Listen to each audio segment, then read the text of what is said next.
Friends, शिखर classes में आपका स्वागत है। पिछले पार्ट में क्या, जब हमने शुरू किया था भारत के पर्वत पढ़ाना, तब भारत के पर्वतों को दो पार्ट्स में डिवाइड किया गया था कि एक तो आपका उत्तरी पर्वत श्रृंखला, दूसरा मध्य और दक्षिण भारत की पर्वत श्रृंखला। तो जो उत्तरी पर्वत श्रृंखला थी उसमें कौन सी पर्वत श्रृंखला थी? हिमालय। और हिमालय को आप लोगों ने पढ़ लिया था।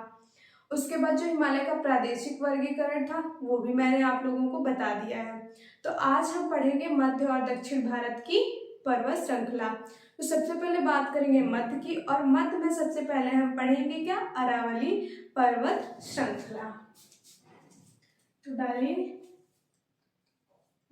अरावली पर्वत श्रेणी।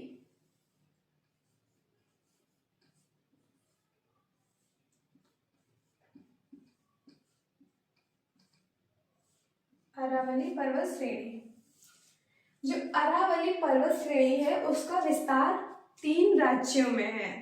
ठीक है, एक तो आपका राजस्थान, दूसरा गुजरात, और इसका थोड़ा सा जो हिस्सा है वो दिल्ली में भी है। ठीक है, तो यहाँ पे सबसे पहले लिखिए विस्तार।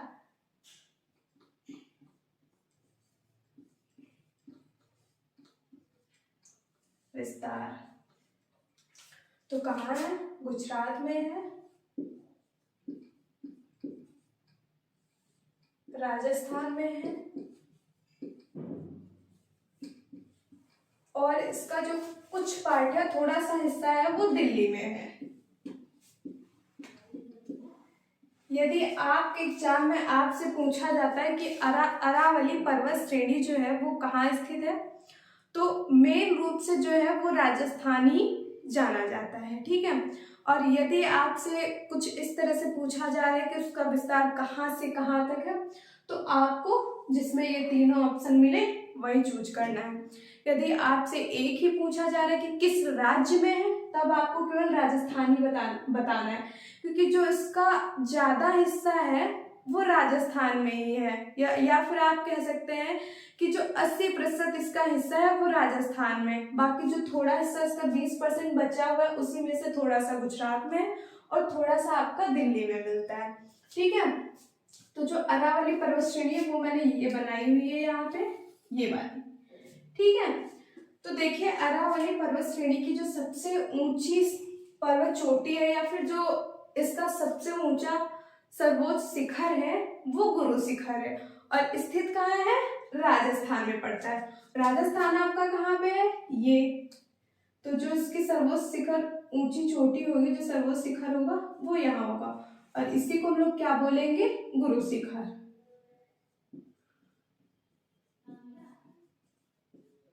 ठीक है, यहाँ पे मैं लिख देती पॉइंट। इसका सर्वोच्च शिखर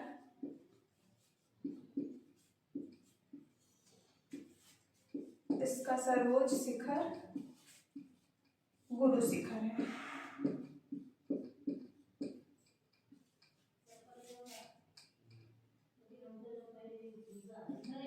गुरु शिखर है। ठीक है, इसका जो सर्वोच्च शिखर है वो कौन सा है? गुरु शिखर है, और मैं यहाँ पे लिख देती हूँ कहाँ है? राजस्थान में है। ठीक है, इसका जो ये जो सर्वोच्च शिखर है वो कहाँ पड़ेगा? आपका राजस्थान में पड़ेगा। ठीक है, उसके बाद हम बात करेंगे कि ये जो पर्वत है, अरावली जो पर्वत श्रेणी है, वो अवशिष्ट पर्वत का उदाहरण है। ठीक है, अब अवशिष्ट पर्वत क्या होता है? अवशिष्ट पर्वत मतलब घर्षित पर्वत, या फिर घिसा पिटा आप उसे बोल सकते हैं, कि जो ये पर्वत है वो अपर्दन के द्वारा घिस गया है। ठीक है, इसीलिए इसको बोलते हैं अवशिष्ट पर्वत। यह अवशिष्ट पर्वत का उदाहरण है।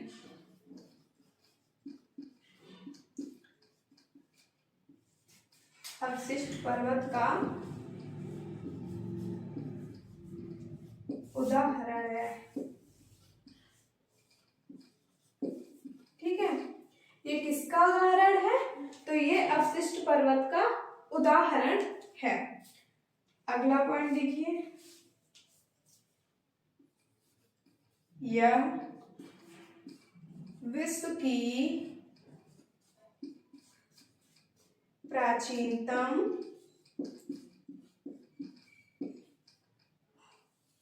पर्वत श्रृंखलाओं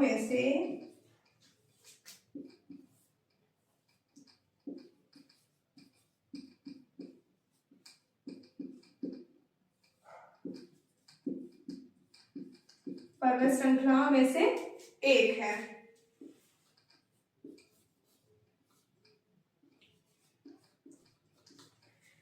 आप लोगों ने हिमालय को क्या पढ़ा था कि ये सबसे नवीन पर्वत है और कहाँ का है, विश्व का सबसे नवीन पर्वत है।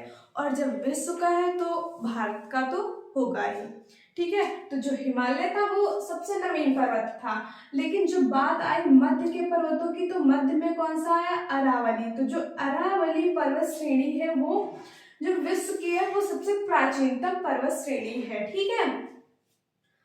जब विश्व की है तो ये भारत की भी होगी, यहाँ पे मैं लिख देती हूँ भारत की।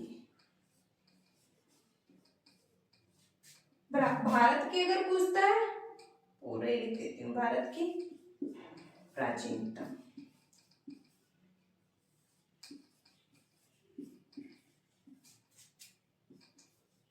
भारत की प्राचीनतम पर्वत श्रृंखला पूछता है तब भी आपको क्या बताना है, अरावली,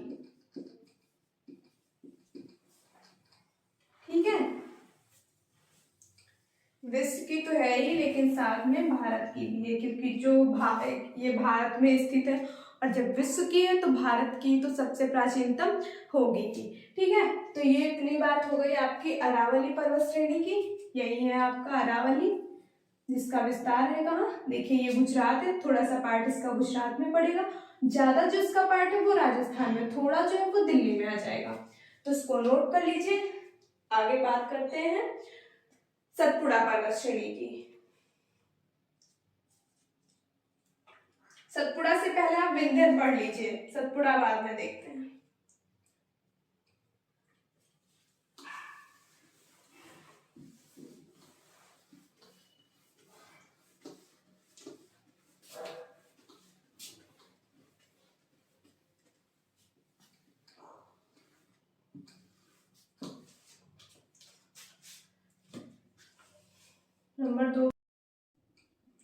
नंबर दो पे पढ़ेंगे हम विंध्याचल पर्वत श्रेणी।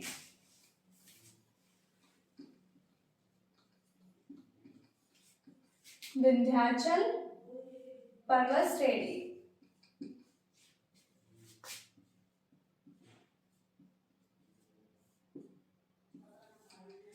मैप में जो आपको ये दिख रही है ये 3 बनी हुई है, लेकिन यहाँ पे आपको एक चीज दिख रही होगी कि ये क्या है, एक लाइन से नहीं है, कुछ यहाँ पे है, थोड़ा ब्रेक होके यहाँ पे है, फिर थोड़ा ब्रेक होके यहाँ पे है। तो क्या है, ये है तो तीनों पार्ट ये जो है ये विंध्याचल पर्वत के हैं, लेकिन क्या है कि इनको अलग अलग नामों से जाना जाएगा। तो हम देखते हैं कौन सी पहाड़ी है ये। सबसे पहले बात करेंगे हम मध्य प्रदेश में। इसका विस्तार पहले देखिए कहाँ है, यहाँ पे हेडिंग डालिए विस्तार। विस्तार जो इसका है वो है मध्य प्रदेश, मध्य प्रदेश, उत्तर प्रदेश, मध्य प्रदेश, उत्तर प्रदेश और झारखंड। इसका विस्तार है कहाँ कहाँ, मध्य प्रदेश में, उत्तर प्रदेश में और झारखंड में, ठीक है। तो मध्य प्रदेश में जो पहाड़ी है उसको हम किस नाम से जानेंगे, ये देखिए मध्य प्रदेश,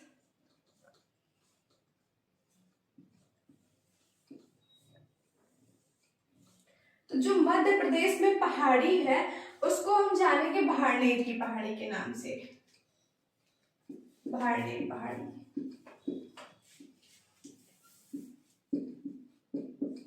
भाड़नेर पहाड़ी।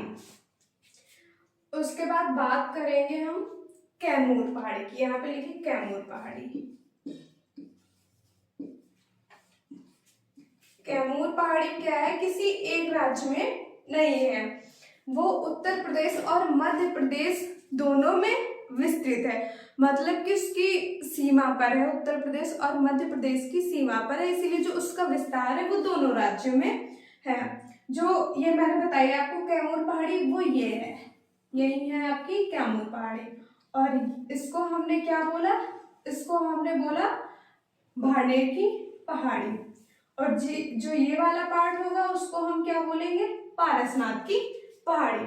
ठीक है, तो जो कैमूर पहाड़ी है वो उत्तर प्रदेश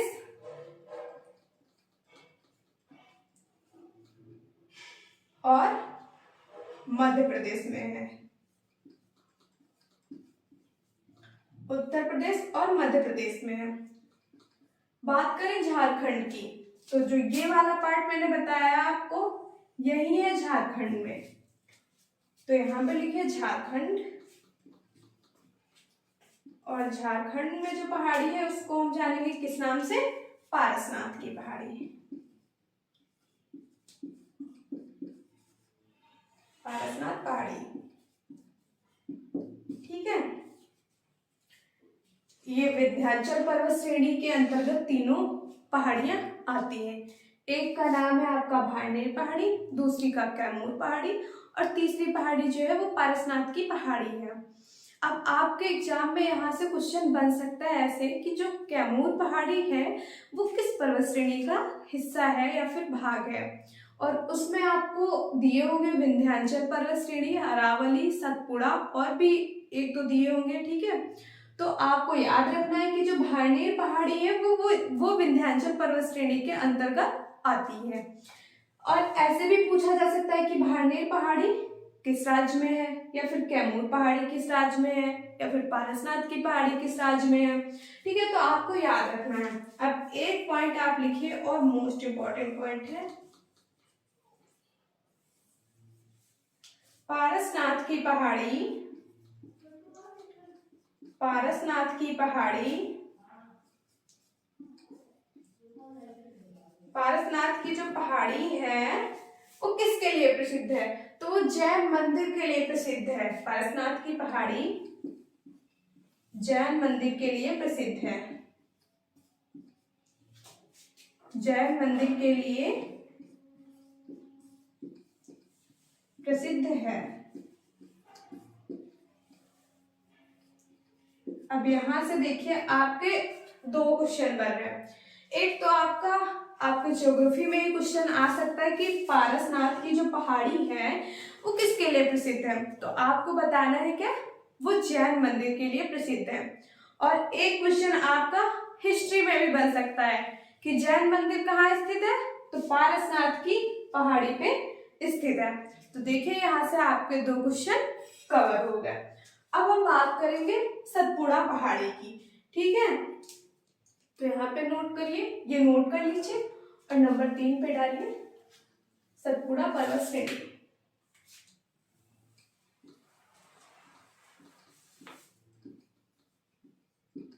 सतपुड़ा पर्वत श्रेणी।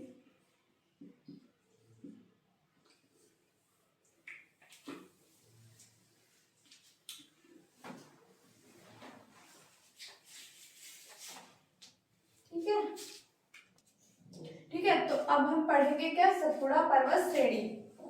सबसे पहले इसका विस्तार देखिए कहाँ है, मतलब कितने राज्यों में है। जो इसका विस्तार है वह है गुजरात, मध्य प्रदेश, छत्तीसगढ़।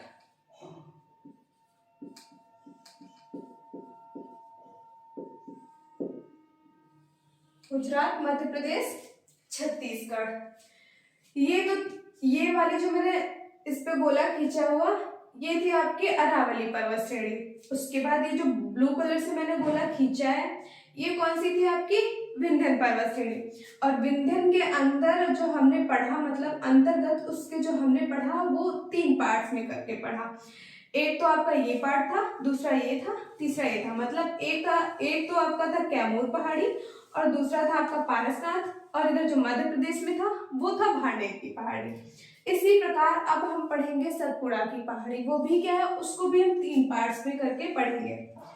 तो यहाँ पे मैं निशान लगा रही हूँ, देखिएगा, ये एक तो 2 ये हो गए आपके और एक ये हो गया, ठीक है। ये तीनों किसके पार्ट है, तो ये तीनों सतपुड़ा के ही पार्ट है। तो सतपुड़ा में एक तो ये राजस्थान में पड़ रहा है, एक आपका पड़ रहा है मध्य प्रदेश में, एक छत्तीसगढ़ में।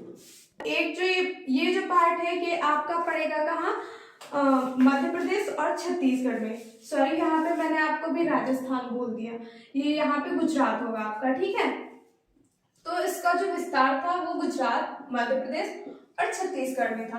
अब हम ये जो 3 पार्ट्स में ये सतपुड़ा की पहाड़ियां डिवाइड है पर्वत श्रेणी, तो इनके बारे में हम जानेंगे, ठीक है। तो सबसे पहले तो हम देखते हैं कि जो गुजरात में है उसको हम बोलते हैं राजपीपला। राजपीपला, जो राजपीपला है वो कहाँ है, गुजरात में। और राजपीपला कौन सी है, ये वाली है राजपीपला, ठीक है। उसके बाद बात करते हैं हम महादेव की पहाड़ी। तो जो महादेव की पहाड़ी है वो मध्य प्रदेश में, और महादेव की पहाड़ी कौन सी है, ये वाली है। ये जो इतना पार्ट आपको बीचों बीच में दिख रहा है, यही है क्या, मध्य प्रदेश में, और इसी को बोलते हैं महादेव की पहाड़ी। महादेव की पहाड़ी, ठीक है। और जो ये वाला पार्ट बचा इतना, ये कहाँ पड़ेगा आपका, मध्य प्रदेश और छत्तीसगढ़ में पड़ेगा, या फिर आप ऐसे कह सकते हैं कि उसकी सीमा पर है। तो जो इसका विस्तार है ये दोनों तरफ है, इसको हम बोलेंगे मैकाल,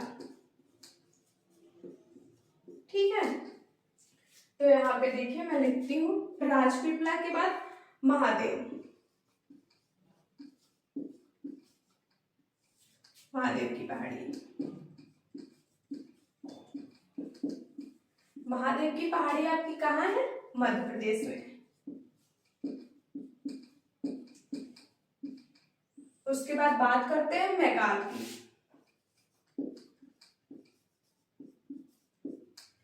तो जो मैकाल है वो कहाँ है, सॉरी, यहाँ मध्य प्रदेश और छत्तीसगढ़ में।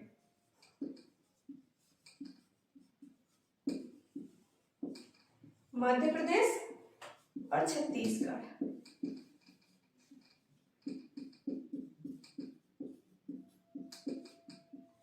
ठीक है। मध्य प्रदेश और छत्तीसगढ़ दोनों में इनका विस्तार है। जो आपने विंध्य पर्वत पढ़ा वो भी 3 पार्ट में करके पढ़ा, एक तो भांडेर, दूसरा कैमूर, और तीसरा आप लोगों ने पढ़ा ये वाला पारसनाथ की पहाड़ी। और उसके बाद जो सतपुड़ा पढ़ा वो भी 3 पार्ट्स में है, एक तो राजपीपला गुजरात में, महादेव की पहाड़ी मध्य प्रदेश में। देखिए मध्य प्रदेश महादेव दोनों माँ से ही है, अच्छे से याद हो जाएगा, महादेव मध्य प्रदेश। लेकिन जो मैकाल है वो कहाँ है, मध्य प्रदेश में भी है और कुछ पार्ट उसका छत्तीसगढ़ में भी है, और ये मैंने लिख दिया है। अब देखिए यहाँ की सबसे ऊंची चोटी कौन सी है, इसका सर्वोच्च शिखर, इसका सर्वोच्च शिखर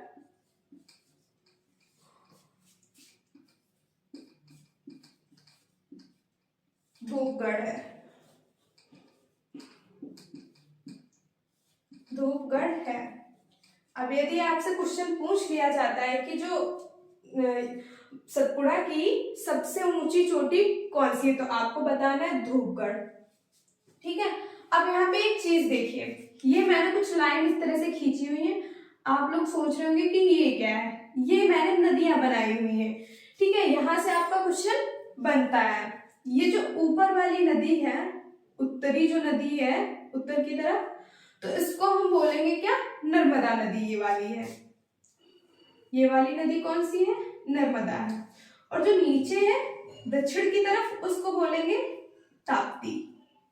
ताप्ती या ताप्ती भी कहीं कहीं पे आपको मिलता है लिखा हुआ, ठीक है। तो यहाँ पे क्वेश्चन आपसे इस तरह पूछ लिया जा सकता है कि जो सतपुड़ा की पहाड़ी है वो किन दो नदियों के मध्य में स्थित है। तो आपको क्या बताना है, नर्मदा और ताप्ती के मध्य में स्थित है। इसीलिए यहाँ पे मैंने ये नदियां बनाई हुई हैं ताकि आपको समझ में आ जाए। ठीक है, नर्मदा और ताप्ती के मध्य में सतपुड़ा स्थित है। अब देखिए ये जो मैकाल पहाड़ी है, मैकाल बाद में, पहले इसको देखिए। जो सर्वोच्च शिखर धूपगढ़ है, धूपगढ़ कहाँ स्थित है, तो धूपगढ़ जो है वो पंचमढ़ी पहाड़ी पर स्थित है। पंचमढ़ी पहाड़ी पर स्थित है।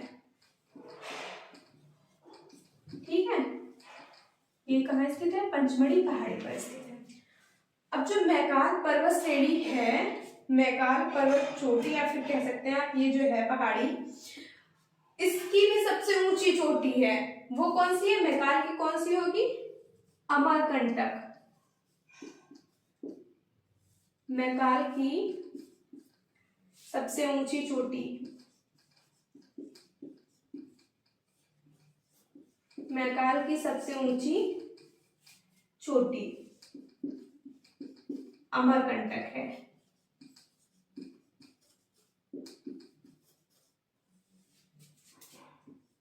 अमरकंटक है।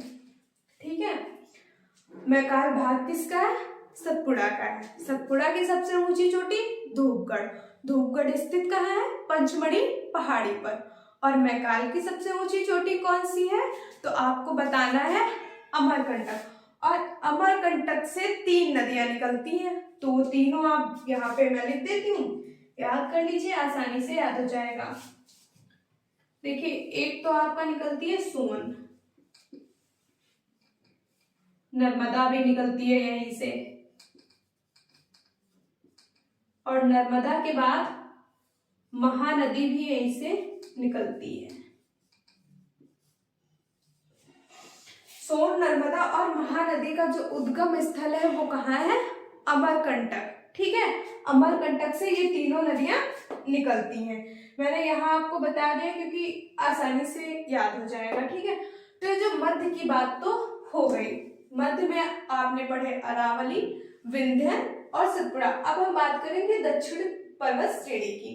ठीक है, तो इतना नोट कर लीजिए। अब मैं इसको रफ कर देती हूँ। अब हम बात करेंगे दक्षिण की पर्वत चोटियां।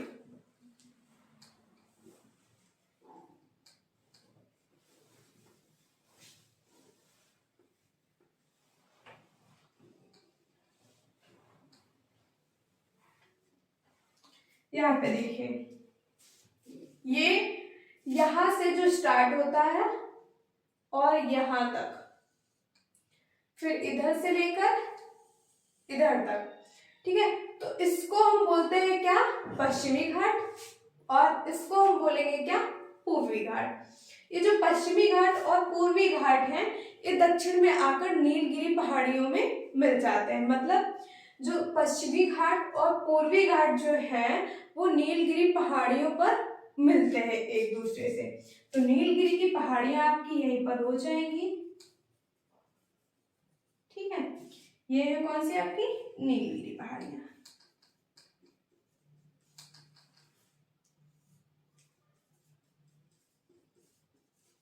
नीलगिरी पहाड़ियां मैं आपको यहाँ पर अलग करके पढ़ा रही हूँ कि पहले मैंने आपको मध्य पढ़ाया, उसके बाद मैंने पूर्व और जो पूर्वी और पश्चिमी घाट जो थे उसके बारे में मैंने भी आपको कुछ ज्यादा नहीं बताया, सीधे दक्षिण में ले आए। तो आप पहले दक्षिण का देख लीजिए, उसके बाद हम पूर्वी घाट और पश्चिमी घाट देखेंगे। पूर्वी घाट और पश्चिमी घाट भी जो है वो दक्षिण का ही पार्ट है, लेकिन हम उसको आसानी से पढ़ सके इसलिए हमने इसको अलग कर दिया है, ताकि आप इसको कंफ्यूज ना हो और अलग अलग पढ़ सके आराम से। ठीक है, तो दक्षिण में क्या हुआ, ये जो पूर्वी घाट और पश्चिमी घाट है ये नीलगिरी पहाड़ियों के द्वारा मिलते हैं। तो अभी हम पढ़ेंगे दक्षिण की पहाड़ियों की बात करेंगे। ठीक है, उसके बाद हम पश्चिमी घाट और पूर्वी घाट में भी कुछ पहाड़ियां पड़ती हैं आपकी और इम्पोर्टेंट है, तो उनको हम बाद में पढ़ेंगे। अभी आप इतना नोट कर लिए होंगे, मैं इसको रफ करती हूँ।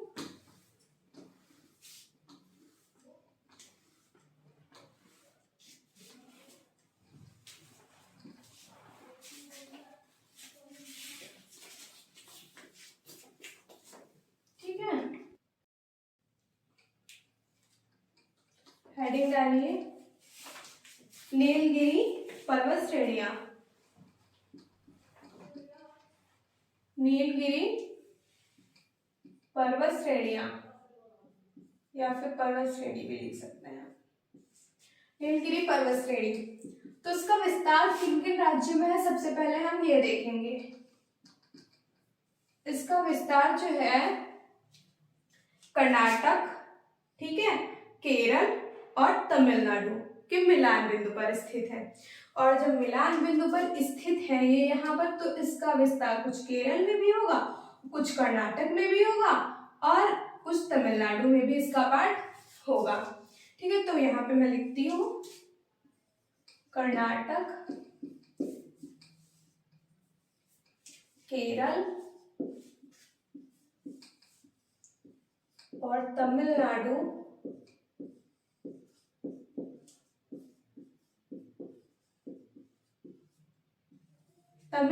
के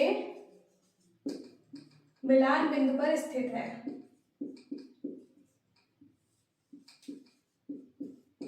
तमिलनाडु के मिलान बिंदु पर स्थित है।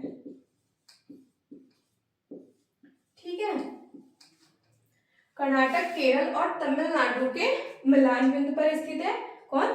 नीलगिरी। ठीक है, उसके बाद हम बात करते हैं कि इसकी सबसे ऊंची चोटी कौन सी है। लेकिन उससे पहले आप एक पॉइंट और लिख लीजिए कि पूर्वी घाट और पश्चिमी घाट, पूर्वी घाट और पश्चिमी घाट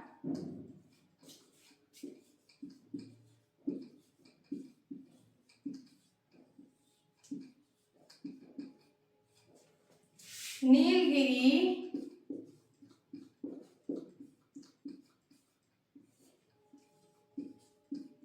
पहाड़ियों पर मिलते हैं।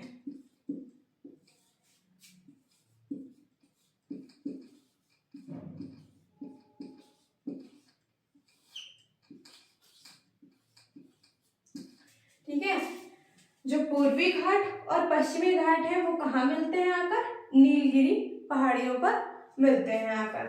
ठीक है, कहाँ मिलते हैं? तो आपको बताना है कि नीलगिरी पहाड़ियों पर मिलते हैं। उसके बाद हम बात करते हैं कि इसकी सबसे ऊंची चोटी कौन सी है। तो सबसे ऊंची चोटी या फिर लिख सकते हैं इसका सर्वोच्च शिखर, इसकी सबसे ऊंची चोटी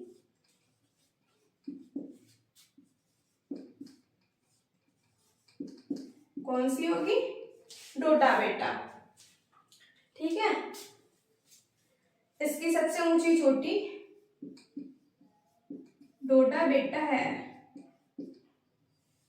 डोडा बेटा है जो कि दक्षिण भारत की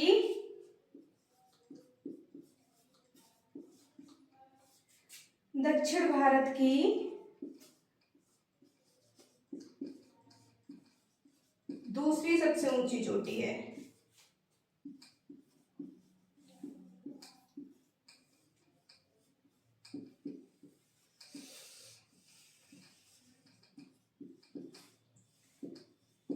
ठीक है, यदि पूछा जाए आपसे कि नीलगिरी की सबसे ऊंची चोटी कौन सी है, तो कौन सी है? डोडा बेटा। और दक्षिण भारत की दूसरी सबसे ऊंची चोटी कौन सी है? तो वो भी डोडा बेटा है। ठीक है, तो इतना नोट कर लीजिए। उसके बाद हम बात करते हैं अन्नामलाई पहाड़ी की। तो हेडिंग डालिए अन्नामलाई पहाड़ी।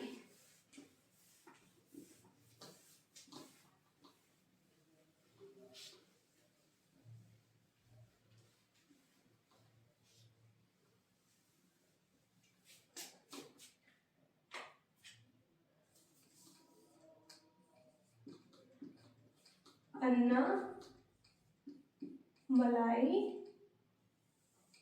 पहाड़ी।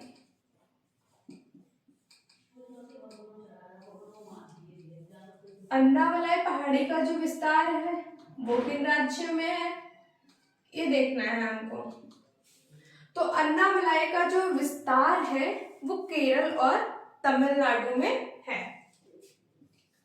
केरल और तमिलनाडु।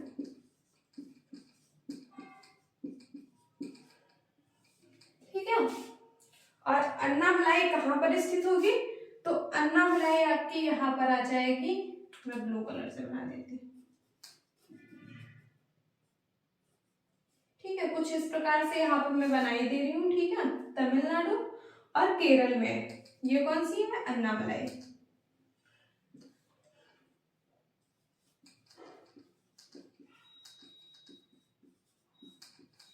ठीक है, केरल और तमिलनाडु में स्थित है अन्नामलाई। अब इसकी सबसे ऊंची चोटी कौन सी है? तो देखिए,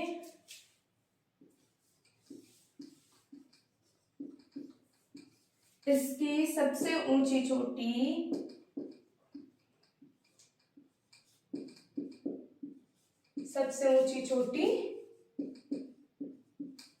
अनायमुडी है।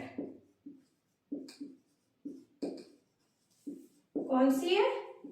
अनायमुडी है, जो कि दक्षिण भारत की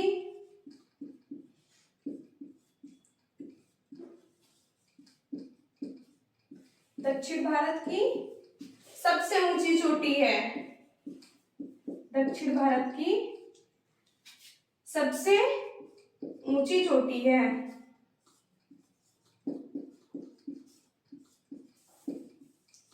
ठीक है, जो अनायमुडी है वो अन्नामलाई की तो सबसे ऊंची चोटी है ही, लेकिन दक्षिण भारत की सबसे ऊंची चोटी है।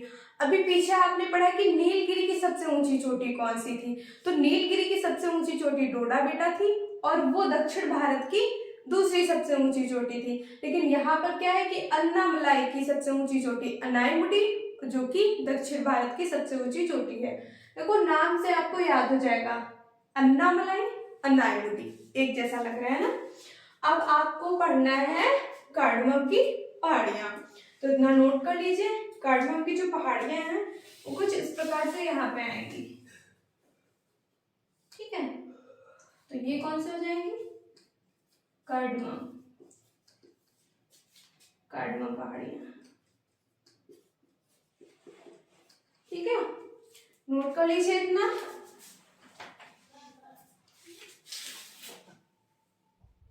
अब देखेंगे नंबर 3, वो कौन सा है? कार्डमम की पहाड़ी। नंबर 3 पे डालिए कार्डमम की पहाड़ी।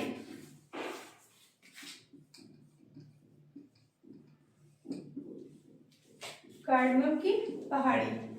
तो कार्डमम की पहाड़ी का जो विस्तार है वो केरल और तमिलनाडु के बॉर्डर पे है।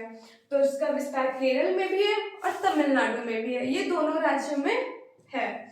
ठीक है, इसमें एक पॉइंट है और मोस्ट इंपॉर्टेंट है। ठीक है, जो कि एग्जाम में देखने को आपको मिलता है। कार्डमम की पहाड़ी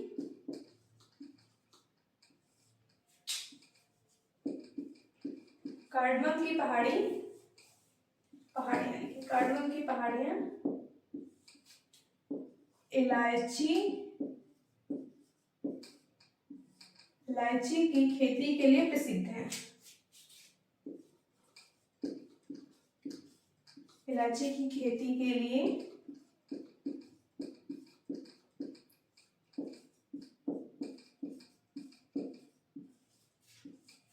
प्रसिद्ध है,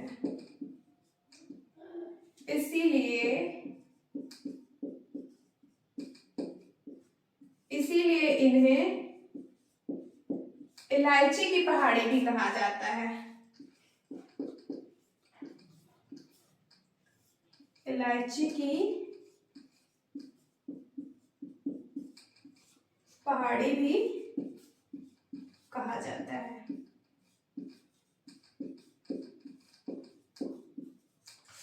ठीक है, आपको याद रखना है कि जो ये कार्डमम की पहाड़ियां हैं यहाँ पे किस चीज का उत्पादन सबसे ज्यादा होता है?